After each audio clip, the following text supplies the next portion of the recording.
Hello, my friends. We're going to continue discussing A Course in Miracles, and this is from lesson 156 of the workbook. Lately, I've been spending more time with the text. Um, I've been following along with the lessons. It's been kind of loose. I, the course says one lesson a day, 365 lessons, no more. You can spend more than one day on a lesson if you want. Um, for me, it's always been the opposite. I would spend more time with the workbook. And although I read the text from beginning to end, it was a chore.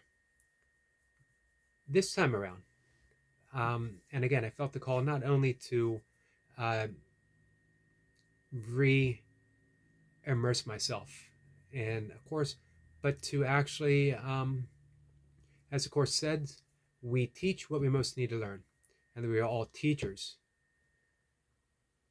of God in our own way.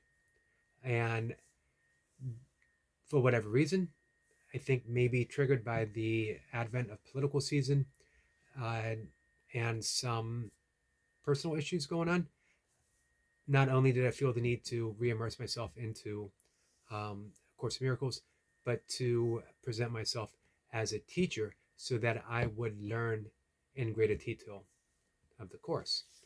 And it seems that now it's the text that calls me more so than the lessons in the workbook.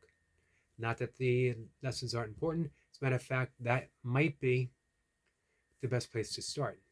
However, it's the text that fills in the gap, at least for me, that we practice the workbook, but without that firm foundation that the text presents, maybe the practice isn't quite as deep as it could be. But hey, it's going to be different for each one. As the course itself says, there is different paths for everyone. And I think within a same or similar path, there are going to be different lessons that we learn as offered by the Holy Spirit. Off the bat, um, because lesson 156 um, addresses God. The God of my understanding is not so much the traditional God presented by organized religions. That when I use the term God, it is not just the God of my understanding, it's the God of my heart. Beyond understanding, it's the God of my existence. It's that which pulls every single particle that makes up me right now in this form.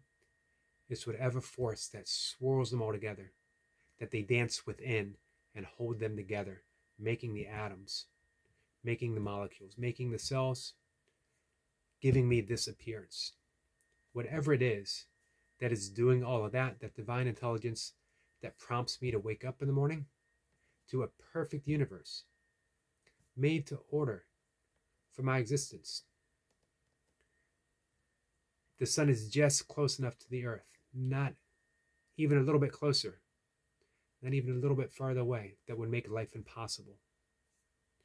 We are gifted with rain, we are gifted with oceans, we are gifted with mountains and trees, an atmosphere from which to draw breath.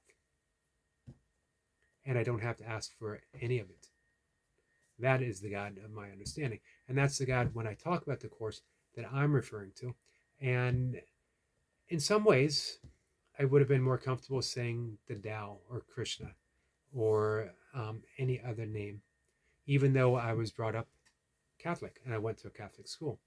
It's only recently that I've grown more comfortable, again, saying God and saying the Holy Spirit, because now I know that it is not the label itself, it is the experience. And when you open yourself, the experience is reality itself.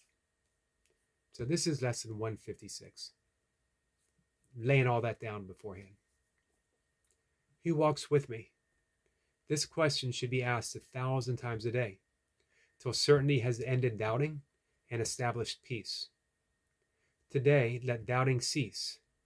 God speaks for you in asking this question, in asking your question. With these words, I walk with God in perfect holiness. I light the world. I light my mind and all the minds which God created one with me. It's important because, again, I mentioned the political discord, political season that I think acted as a prompt. I just knew I could not hate my way through another political season. I just knew that um, I couldn't respond to people in a way that was less than loving, no matter what events might be occurring. Now, I mentioned the last couple videos that I've had people pop into my YouTube live streams insisting that I free the Palestinians as if I could, and as if I wouldn't if I could. Um, and my answer is always that we are looking in the wrong direction for that to happen.